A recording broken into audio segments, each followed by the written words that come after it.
अपने बुक में जल चैप्टर। जल हम लोग जानते हैं कि जल को हम लोग जीवन बोलते हैं। जीवन बोलने का कारण क्या है, क्यों इसको जीवन बोलते हैं, वो हम लोग यहाँ पर पढ़ने जा रहे हैं। सबसे पहले जल का बेसिक इन्फॉर्मेशन क्या है। हम लोग केमिस्ट्री में जल का जो सूत्र है वो हम लोग H2O बोलते हैं। H2O हाइड्रोजन और ऑक्सीजन, इसका मतलब क्या है, 2 atoms hydrogen plus 1 atom, short में एटम लिखा हूं, ऑक्सीजन। यहां पर हम देख रहे हैं एक अणु जल में या एक मॉलिक्यूल वाटर में 2 परमाणु हाइड्रोजन और 1 परमाणु ऑक्सीजन रहता है। और इन दोनों का जो अनुपात है आयतन के हिसाब से यहाँ पर देखेंगे, अगर हम 2 लीटर हाइड्रोजन गैस लेंगे तो हमें 1 लीटर ऑक्सीजन गैस लेना होगा। तो आयतन के अनुसार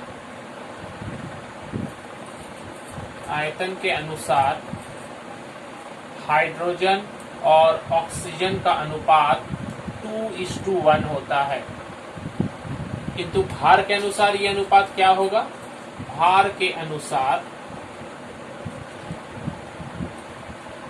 अनुसार हाइड्रोजन और ऑक्सीजन का अनुपात देख लेंगे। हाइड्रोजन यहाँ पर कितना है, 2 है, 2, और ऑक्सीजन कितना है, यहाँ पर 1 है। हाइड्रोजन के एक अणु का भार होता, परमाणु का भार होता है 1, तो ये 2 ग्राम हो जाएगा, और ऑक्सीजन का होता है 16, तो ये 16 हो जाएगा। तो 2 और 16 का अनुपात करेंगे तो आएगा 1:8। इस चीज को दोनों को ध्यान रखना है आप लोगों को। आयतन के अनुसार हाइड्रोजन ऑक्सीजन का अनुपात 2:1, मगर भार के अनुसार, वेट के अनुसार कितना होता है, 1:8 होता है। और जल के एक अणु का भार, जल के अनुभार कितना है वो देख लेंगे। जल का अनुभार H2O को अगर निकालें तो चूंकि यहाँ पर हाइड्रोजन 2 परमाणु है और हाइड्रोजन के एक परमाणु का भार 1 हम लोग लिखते हैं, प्लस ऑक्सीजन का एक ही परमाणु है तो 16, तो 2 × 1 2 प्लस 16 कितना हो जाएगा, 18। तो जल का अनुभार कितना होता है, 18 होता है। ये हुआ बेसिक जानकारी हम लोगों को। इसके सबसे पहले हम लोग जानेंगे कि 1781 में हेनरी कैवेंडिश वैज्ञानिक ने सबसे पहले इस जल को साबित किया, यह प्रूफ किया कि ये जल एक यौगिक होता है, ये कोई तत्व नहीं है। यौगिक कहने का मतलब है 2 अलग अलग तत्वों से मिलकर बना। ये जो हम आज H2O बोल रहे हैं, ये पहले तो पता नहीं था कि उसमें H2O है, हाइड्रोजन है या ऑक्सीजन है। इसको सबसे पहले 1781 में हेनरी कैवेंडिश ने प्रूफ किया कि जल एक यौगिक है। जल क्या है, एक यौगिक है। किसका यौगिक है, हाइड्रोजन और ऑक्सीजन का यौगिक है। उन्होंने प्रयोगशाला में हाइड्रोजन और ऑक्सीजन परमाणुओं को मिलाकर जल बनाया। वो सूत्र क्या था, H2 और O2। जब हाइड्रोजन गैस और ऑक्सीजन गैस आपस में प्रतिक्रिया करते हैं, प्रतिक्रिया करने के बाद वो ऐसा ही नॉर्मल को प्रतिक्रिया नहीं करते, उसके लिए बहुत ज्यादा तापमान चाहिए, जो कि हम लोगों को एक स्पार्क से प्राप्त होता है, इलेक्ट्रिक स्पार्क, यानी कि बिजली का। अगर हम 2 बिजली के तारों को अगर हम टच कराते हैं तो जो स्पार्क निकलता है, वैसा ही स्पार्क हमें प्रयोगशाला में हाइड्रोजन और ऑक्सीजन गैस के सामने करने पर ये दोनों आपस में मिलकर H2O बनाते हैं। यहाँ अगर बैलेंस करेंगे तो ये 2H2 हो जाएगा, प्लस O2 = 2H2O। तो कैवेंडिश ने सबसे पहले प्रयोगशाला में हाइड्रोजन और ऑक्सीजन को कृत्रिम रूप से बनाकर दिखाया कि जल कैसे बनता है। अब ये जो जल है, ये प्राकृतिक रूप से कहाँ कहाँ पाए जाते हैं, तो हम जानते हैं समुद्र में, नदियों में, तालाब में, ये सब में हम लोग पानी हर वक्त जल को देखते हैं। हमारे शरीर में, मनुष्य के शरीर में ये लगभग 80% होता है। मनुष्य के शरीर में हमारे शरीर का 80% भाग, यानी कि अगर एक व्यक्ति अगर 100 kg का है तो उसमें 80 kg जो है वो सिर्फ और सिर्फ जल से बना हुआ है। ये जल खुले रूप में भी हो सकता है, रक्त में जैसे हमारा रहता है, या कोई और यौगिक के साथ मिलकर हमारे शरीर में रहता है। तो 80% भाग वो सिर्फ H2O का ही फॉर्म में रहता है। और सारी पृथ्वी में हम जानते हैं, अगर जमीन पर देखेंगे तो 3/4 भाग, यानी कि 75% जो है वो पृथ्वी का जो है वो पानी है। 3/4 भाग और 1/4 1/4 में जमीन है, 3/4 में 75% पृथ्वी है। इसके अलावा जल और भी रूपों में पाया जाता है, जैसे कि क्रिस्टल रूप में अगर हम कहेंगे तो ये कुछ यौगिकों में क्रिस्टल के रूप में भी पाया जाता है। CuSO4.5 एक एग्जाम्पल है। ये इसको नीला तूतिया कहते हैं, ब्लू विट्रोल। ये ब्लू रंग का होता है, जिसमें ब्लू रंग है वो इस पानी के कारण H2O 5 अणु जल के कारण होता है। इसे हम क्रिस्टल वाटर कहते हैं, क्रिस्टल। तो ये किसी किसी यौगिक में क्रिस्टल के रूप में भी रह सकता है। जल के कुछ भौतिक गुण पढ़ लीजिए। जल का भौतिक गुण, शुद्ध जल अगर हो तो वो रंगहीन होता है, स्वादहीन होता है तथा गंधहीन होता है। रंगहीन, स्वादहीन और गंधहीन। हम लोग जो जल पीते हैं उसको हम लोग शुद्ध जल अगर कहें तो वो गलत होगा, क्योंकि शुद्ध जल जो है वो रंगहीन है, स्वादहीन है। मगर हम लोग जो जल पीते हैं उसमें एक खास कलर भी पाया जाता है और वो स्वादहीन नहीं होता, उसमें कुछ स्वाद पाया जाता है। शुद्ध जल असल में हमारे लिए स्वास्थ्यकारी है ही नहीं। शुद्ध जल पीने से हमें कोई लाभ भी नहीं मिलेगा।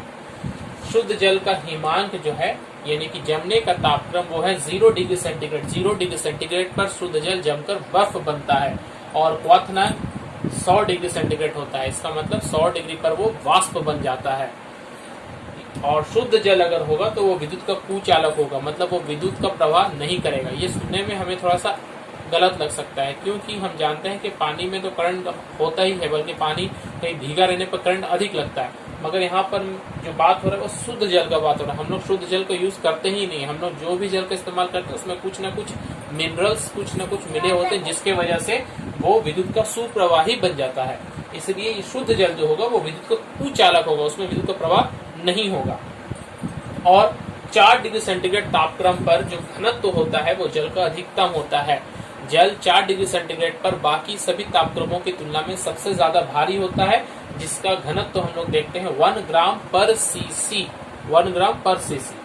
और जल की जो विशिष्ट उष्मा होती है वो बाकी सभी द्रवों की तुलना में, बाकी जितने भी द्रव है, सबसे अधिक होती है, 1 कैलोरी पर ग्राम पर डिग्री सेंटीग्रेड। इसका मतलब जल को गर्म करने के लिए हम सबसे ज्यादा देर लगेगा। 1 डिग्री टेम्परेचर का बढ़ाना हो तो हमें 1 कैलोरी उष्मा लगेगा। बाकी सभी द्रवों का, जैसे तेल है, दूध है, इन सब, ये सब जो द्रव है ये बहुत जल्दी गर्म हो जाती है जल की तुलना में। जल सबसे देर से गर्म होता है क्योंकि इसकी विशिष्ट उष्मा सबसे अधिक होती है। इसका उपयोग हम लोग सेकने के लिए करते हैं।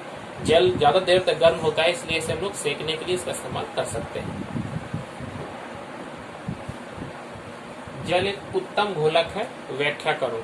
जल को बहुत अच्छा घोलक माना जाता है क्योंकि ये बाकी सभी पदार्थों को आपस में घोल सकते हैं। जल को उत्तम घोलक या हम लोग वर्सटाइल सॉल्वेंट भी कहते हैं। वर्सटाइल सॉल्वेंट, क्योंकि ये बहुत सारे पदार्थों को आपस में घोल सकता है, इसलिए इसे हम लोग वर्सटाइल सॉल्वेंट कहते हैं। जल जो है, असल में इसका कारण बताना है तो जल क्या है, एक अकार्बनिक घोलक है। 2 तरह के घोलक हो सकते हैं, कार्बनिक और अकार्बनिक। अकार्बनिक में जल है। कार्बनिक घोलक अगर पूछे तो अल्कोहल, बेंजीन, ये सब कार्बनिक घोलक हैं। तो जल एक अकार्बनिक घोलक है, अकार्बनिक पदार्थ है। इसलिए इसमें जितने भी अकार्बनिक पदार्थ जैसे कि नमक, अम्ल, या इस तरह के जितने भी अकार्बनिक पदार्थ सब तो भूल ही जाते हैं। इसके अलावा जितने कार्बनिक पदार्थ है, कार्बनिक पदार्थ जैसे कि यूरिया, अल्कोहल, ये कार्बनिक पदार्थ भी जल में आसानी से घुल जाते हैं। तो हम देख रहे हैं कि जल जो है वो कार्बनिक और अकार्बनिक दोनों तरह के पदार्थों को घोल सकता है। इसीलिए इसे हम लोग उत्तम घोलक या वर्सटाइल सॉल्वेंट कहते हैं।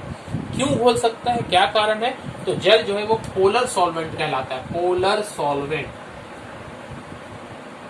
पोलर का मतलब क्या होता है? पोलर का मतलब जिसमें ध्रुवीय घोलक। पोलर को हिंदी में लोग ध्रुवीय घोलक भी कह सकते हैं। ध्रुवीय इसलिए क्योंकि जल का जो सूत्र होता है वो कुछ ऐसा होता है, O और H के बीच में 2 बॉन्ड्स होते हैं।